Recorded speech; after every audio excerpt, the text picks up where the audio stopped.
Properties हमारे पास जो metals की है ना, वो दो तरह की होती है, एक फिजिकल प्रॉपर्टीज और एक केमिकल प्रॉपर्टीज। फिजिकल प्रॉपर्टीज में ये है कि उनकी स्टेट क्या होती है, मेल्टिंग और बॉइलिंग पॉइंट्स क्या होते हैं, डेंसिटी क्या होती है और सरफेस वगैरह की कैसी होती है। तो हमने ना मेटल्स के बारे में थोड़ा डिटेल में पढ़ा होता है कि सॉलिड स्टेट में होते हैं, मेल्टिंग और बॉइलिंग पॉइंट हाई होते हैं, डेंसिटी भी हाई होती है, मेटेलिक बॉन्ड भी होता है उनमें और शाइनी सरफेस होती है। अब केमिकल प्रॉपर्टीज वाली, तो केमिकल प्रॉपर्टीज में ना बेटा हमने रिएक्शंस बताने होते हैं कि अगर मेटल्स को डिफरेंट सब्सटेंसेस के साथ रिएक्ट करवाया जाए, कंबाइन करवाया जाए, तो उसमें इनके प्रोडक्ट्स क्या होंगे। तो पहला बेटा हमारे पास है रिएक्शन विद डाइल्यूट एसिड। देखिए यहाँ पे बात हो रही है डाइल्यूट एसिड। कंसंट्रेटेड एसिड वो होता है जो ऑलमोस्ट सारे मेटल को डिसॉल्व कर लेता है, जो इनर्ट मेटल होते हैं उनको भी डिसॉल्व कर लिया जाता है। डाइल्यूट की जिसमें एसिड की क्वांटिटी कम हो और सॉल्वेंट की या वाटर की क्वांटिटी क्या हो, ज्यादा हो, उसको डाइल्यूट सॉल्यूशन या डाइल्यूट एसिड बोलते हैं। अब जब मेटल्स को डाइल्यूट एसिड के साथ रिएक्ट करवाया जाता है तो रिजल्ट में कौन सा प्रोडक्ट है। तो बेटा इसका स्ट्रक्चर बनवा रहा हूं कि मेटल्स जब भी डाइल्यूट एसिड के साथ रिएक्ट करेंगे तो बेटा याद रखिएगा कि दो तरह के प्रोडक्ट की फॉर्मेशन होगी, एक तो साल्ट बनेगा, नॉर्मल साल्ट, और साथ में बेटा हाइड्रोजन गैस की प्रोडक्शन होगी, H2। ये स्ट्रक्चर अगर आप याद रख लेंगे तो आपके लिए बहुत आसान हो जाएगा। अच्छा इसी चीज को ना आप अपनी थ्योरी या वर्ड में भी लिख लेना है। When metals combines with dilute acids, they form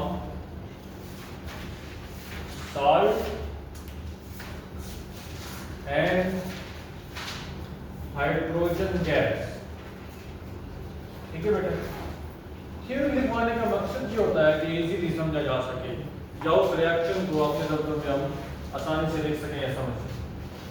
अब बेटा हमने इसकी एग्जांपल देख लेंगे। एग्जांपल बहुत जरूरी होती है क्योंकि रिएक्शन होते ही वो है, बाकी तो हम जनरल प्रेडिक्शन कर रहे हैं। अब कोई भी आप मेटल ले लें, जैसे मैं बेटे मेटल ले रहा हूं सोडियम,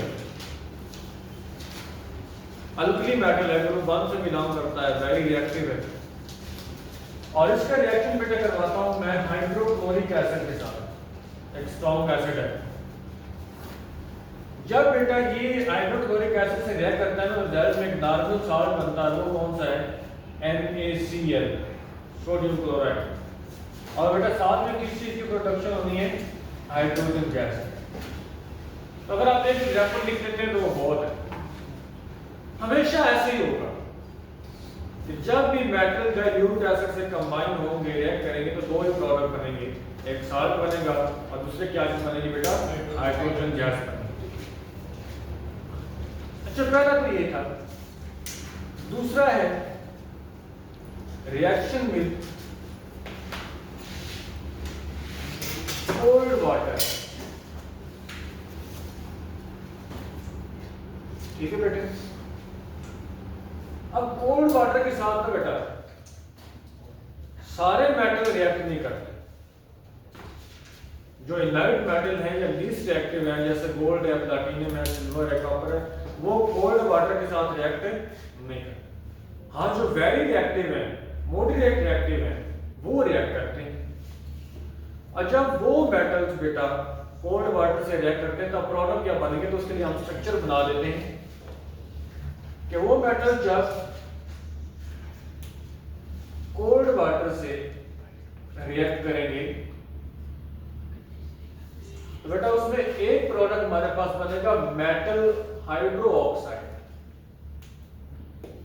ठीक है, और मेटल हाइड्रो ऑक्साइड को कॉमन लफ्जों में बेटा हम लोग बेस बोलते होते हैं।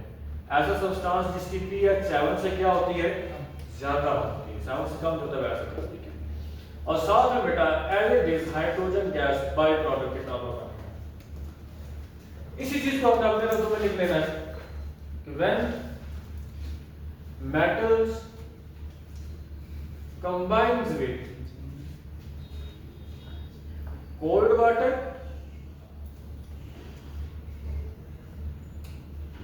they produce metal hydroxide and hydrogen gas as a byproduct. जब ये लिख लिया फिर हमने एग्जाम्पल मेंशन करनी है।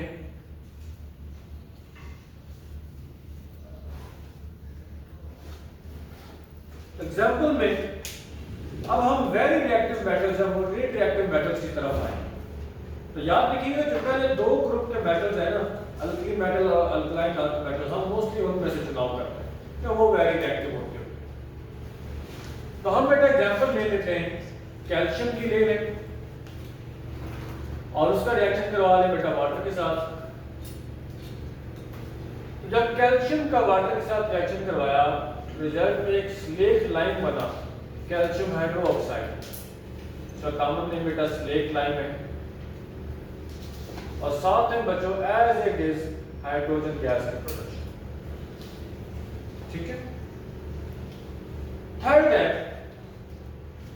Reaction with steam.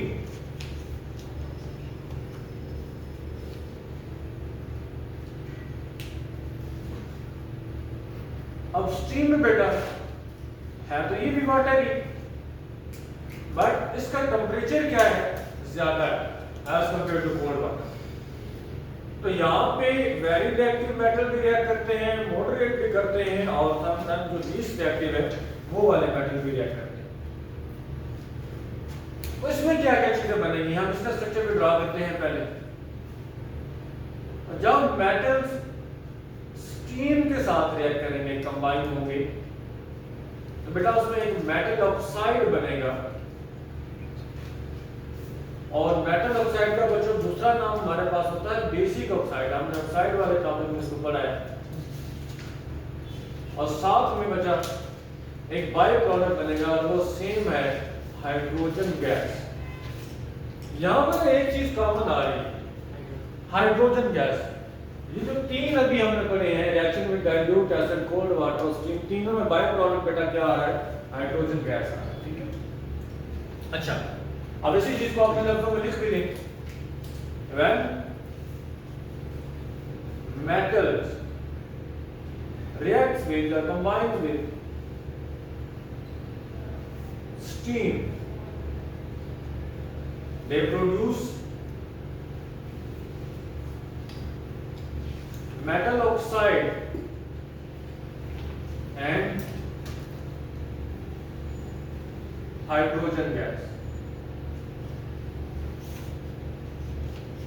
ठीक है बेटा, लास्ट में से एग्जाम्पल लिख लें।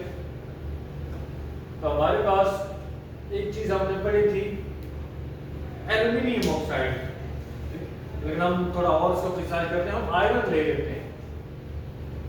आयरन जब भी बेटा स्टीम के साथ रिएक्ट करेगा तो रिजल्ट में आयरन ऑक्साइड बनेगा या फेरिक ऑक्साइड जब इसको बोलते होते हैं, और साथ में हाइड्रोजन गैस की प्रोडक्शन। आखिरी प्रॉपर्टी है बेटा रिएक्शन विद ऑक्सीजन। ये बेटा मुझे आप लोग बताएंगे, क्योंकि हमने ये ऑलरेडी एक टॉपिक पढ़ा है कि मेटल जब ऑक्सीजन से रिएक्ट करेंगे तब क्या चीज बनेगी, मेटल ऑक्साइड। और इसका दूसरा नाम क्या है, बेसिक ऑक्साइड। बेसिक ऑक्साइड की दो टाइप्स पड़ी, तीन बल्कि, एक एसिडिक ऑक्साइड था और एक कौन सा था, बेसिक ऑक्साइड। एसिडिक ऑक्साइड में हमने कहा था कि ये कॉम्बिनेशन है नॉन मेटल और ऑक्सीजन। बेसिक ऑक्साइड में हमने कहा था कि ये कॉम्बिनेशन है मेटल्स का और ऑक्सीजन। अब यहाँ पे रिएक्शन ही मेटल्स के हैं और किसके साथ हो रहा है बेटा, ऑक्सीजन। तो स्ट्रक्चर में बेटा चल गया कि मेटल्स जब भी ऑक्सीजन से रिएक्ट करेंगे तो बेटा रिएक्शन में या प्रोडक्ट में हमारे पास ऑक्साइड बनेगा, दैट इज मेटल ऑक्साइड। और इसका दूसरा जो नाम है वो बेसिक ऑक्साइड है। तो हम इसी चीज को अपने लफ्जों में लिख लेते हैं। Combination of metals and oxygen are called basic oxide। ठीक है बच्चों, लास्ट में बेटा हमने इसकी एग्जांपल कर लेनी है। एग्जांपल हमारे पास आसान है, तो कोई भी मेटल ले ले, मैं मैग्नीशियम ले रहा हूं बेटा, जब ये एटमॉस्फेरिक ऑक्सीजन से रिएक्ट करेगा तो मैग्नीशियम ऑक्साइड बनेगा, मेटालिक ऑक्साइड बनेगा। तो ये बेटा हमारा, दोबारा बता देता हूँ, जब भी बेटा मेटल जो है वो ऑक्सीजन से कंबाइन होंगे तो रिजल्ट में एक मेटालिक ऑक्साइड बनेगा या बेसिक ऑक्साइड बनेगा, इसकी नेचर बेसिक होगी। तो ये बेटा हमारा आज का टॉपिक था। इसमें कोई क्वेश्चन है तो